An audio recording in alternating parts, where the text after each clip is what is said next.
اس سے پہلے کوئی کچھ کہتا، سیاہ فام نے اشتعال میں پستول کا بٹ اس کے سر پر دے مارا تھا۔ شدید ضرب سے راہم کا سر گھوم کر رہ گیا۔ کھول دو اسے۔ نیچے سیڑھیوں پر عجلت میں قدم اٹھاتے بھاری جوتوں کی آواز واضح ہونے لگی تھی۔ وہ جو بڑی مشکل سے پکڑ کر اسے باندھ لائے تھے، اس کے ہاتھ کھولتے کالر سے پکڑ کر دوسرے دروازے کی جانب دھکیلتے ہوئے باہر کو بھاگے۔ عجلت میں ایمرجنسی آئینی سیڑھیاں اترتے ہوئے وہ بیرونی دیوار کے ساتھ لگ کر آئینی راڈز پر گرفت جمائے مہارت سے نچلی منزل کا رخ کرتا نظروں سے کچھ دیر کے لیے اوجھل ہوا۔ اس کا سراپا پھر دوسری منزل پر نمودار ہوا۔ دیوار پھلانگ کر وہ کچھ ہی دیر میں کھڑکی سے باہر تھا۔ سامنے عمارت کی منزل سے دوربین سے اس کی تمام کارروائی کو ملاحظہ کرتے سختی سے بھینچے ہوئے لبوں میں جنبش ہوئی تھی۔ ان گدھوں کو کہا بھی تھا اس سے بات نہ کرنا۔ ان 3 لوگوں کو پچھلی سڑک سے جاتے ہوئے دیکھا جا سکتا تھا۔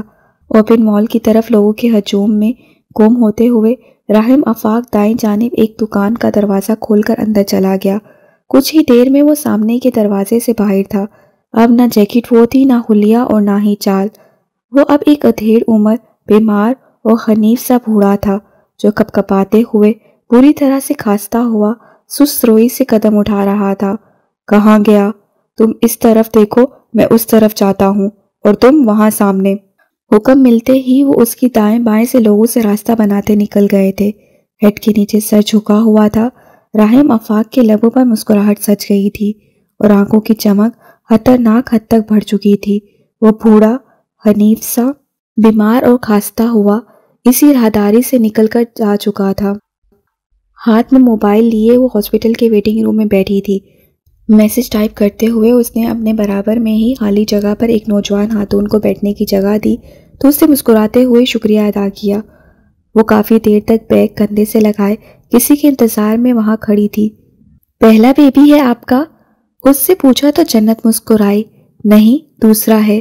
ماشاءاللہ۔ اس کا جواب اس کی آنکھوں میں عجیب طرح کا حزن اور نمی لے آیا تھا۔ اور آپ کے کتنے بچے ہیں؟ بات شروع ہو گئی تھی تو اس سے خوشگوار لہجے میں پوچھا۔ وہ لمحہ بھر کے لیے کسی درد کی اذیت میں آئی تھی۔ میری اولاد نہیں ہے، میں یہاں چھوٹی بہن کے ساتھ آئی ہوں۔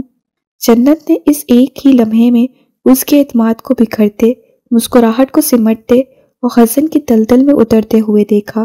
یوں لگا جیسے وہ اس کا ہی حزن ہو، کسی اور کی آنکھوں میں ٹھہرا ہوا نظر آ گیا ہو، جیسے وہ کسی اور جنت کے سامنے بٹھا دی گئی ہو۔ شادی کو کتنے سال ہوئے ہیں؟ اس نے پوچھا۔ 12 سال۔ آنکھوں کی نمی بڑھ گئی تھی۔ دعا کیجیے گا میرے لیے اللہ مجھے بھی دے۔ جنت نے آہستگی سے اس کا ہاتھ پکڑا۔ ضبط پکڑتی اس کی مٹھی سختی سے بند ہو چکی تھی۔ پتہ نہیں وہ کن حالات سے گزر رہی تھی کہ چہرہ سرخ پڑنے لگا تھا اور آنکھیں تر ہو رہی تھیں۔ میں 5 سالوں تک بے اولاد رہی، جنت نے کہا تو اس نے بے خواستہ اس کی طرف دیکھا۔ 5 سالوں تک جو ذہنی ٹارچر میں نے سہا ہے، شاید میں اسے لفظوں میں بیان نہ کر سکوں۔ پھر میری طلاق ہو گئی۔ سیاہی مائل گہری آنکھیں جنت کمال کے چہرے پر جم کر رہ گئی تھیں۔ پھر میری دوسری شادی ہوئی۔ میں اپنی زندگی کو لے کر اتنی مایوس تھی کہ مجھے لگتا تھا کبھی کچھ ٹھیک ہوگا ہی نہیں، میں بے اولاد ہی رہوں گی اور سب ایسے ہی ختم ہو جائے گا۔ میں نے دعائیں کرنا بھی چھوڑ دی تھیں۔ پھر میری ساس نے مجھے دعاؤں کی طرف متوجہ کیا اور انہی دعاؤں کے ذریعے میں نے اپنے اندر امید جگائی اور اللہ کی تقدیر کے آگے سر جھکایا اور شکر ادا کیا کہ وہ جس حال میں بھی رکھے الحمدللہ۔ اس کی آواز مضبوط تھی، لہجے میں ٹھہراؤ سا تھا۔ میں نے کبھی توجہ ہی نہیں دی کہ جن 5 عورتوں کا ذکر قرآن میں کیا گیا ہے وہ دونوں ہی انبیاء کی بیویاں تھیں اور دونوں کو ہی صاحب اولاد کر دیا گیا تھا۔ دونوں کے باطن سے نبیوں نے جنم لیا۔ میں نے کبھی اس بارے میں نہیں سوچا کہ مریم علیہ السلام کے حجرے میں جو بے موسمی پھلوں کا ذکر ہوا تو کیوں ہوا۔ پھلوں کو دیکھ کر زکریا علیہ السلام نے امید پکڑ لی۔ آیات کو پڑھ کر میں کبھی کیوں نہ پکڑ سکی۔ زکریا علیہ السلام کو لگا تھا کہ وہ اب بڑی عمر کے ہیں اور ان کی زوجہ بانجھ ہیں۔ انہوں نے یہ بات اللہ سے کہی اور اللہ کا جواب وہ صرف ان کے لیے نہیں تھا، وہ ہر اس عورت اور مرد کے لیے تھا جو اولاد کی نعمت سے محروم ہے۔ اس سے رک کر اس کی آنکھوں میں دیکھا۔ زب پکڑتے لب کپکپا اٹھے تھے۔ دعائیں رد نہیں ہوتی، کبھی نہیں ہوتی۔ اللہ پلان کرتا ہے اسے ہمیں کب کس وقت کیا دینا ہے اور کس طرح دینا ہے۔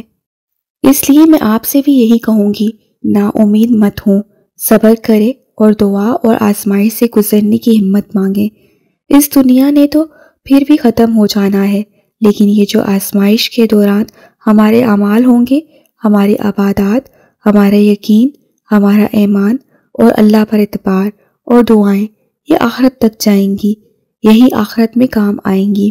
رک کر اس کی آنکھوں میں دیکھا، ہر انسان کے ٹیسٹ کا دورانیہ مختلف ہے۔ میرا امتحان 5 سالوں تک رہا اور اللہ نے پھر مجھے دیا، وہ آپ کو بھی دے گا۔ اس نے پھر اس کی مٹھی آہستگی سے کھولی۔ اسے کھلا رکھیں، بند نہ ہونے دیں۔ جو آپ اپنی اولاد پر خرچ کرتی، اسے یتیموں مسکینوں پر خرچ کریں، جیسے زکریا علیہ السلام نے مریم علیہ السلام کی کفالت کی تھی، اسی طرح آپ بھی کسی کی کفالت کر لیں۔ اللہ کی راہ میں جتنا ہو سکے دیں اور دعائیں جاری رکھیں۔ دعائیں تقدیر سے لڑتی ہیں اور صدقہ مصیبت پریشانیوں کو ٹالتا ہے۔ وہ سانس روک کر اسے سن رہی تھی۔ میری دعا ہے اللہ آپ کو بہت نیک صالحہ اولاد سے نوازے، آمین۔ گرفت بڑھا کر بولی تو اس نے تشکر بھری آنکھوں سے دیکھتے اپنے آنسو صاف کر لیے۔ اس کا موبائل بجنے لگا تو اٹھا کر دیکھا، فارس کی کال آ رہی تھی۔ میں چلتی ہوں کہہ کر مسکراتے ہوئے اٹھنے لگی تو اس نے ہاتھ پکڑ کر روک لیا۔